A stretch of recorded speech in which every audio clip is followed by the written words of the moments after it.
ए दुनिया ना बड़ अजब कहीं ना आपण मिछ को जेते धीरे कहले भी ता समस्ते शुणी पारती किंतु सत को जेते चिल्लेकी कहले भी केही भी शुणी पारती नहीं। जदि आपण हारी जाई भी हसी पारुछंती ना तेबे जानी रखंतु ए दुनिया रे कौनसी भी शक्ति नहीं जहाँ आपण को हराई देव।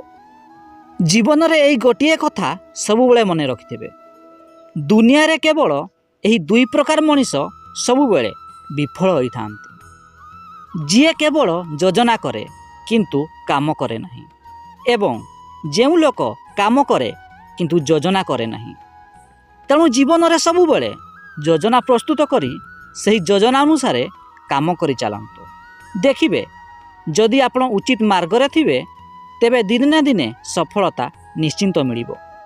सबुदिन एमिति वीडियो देखिया पाई आम चैनल को लाइक शेयर एवं सब्सक्राइब करंतु।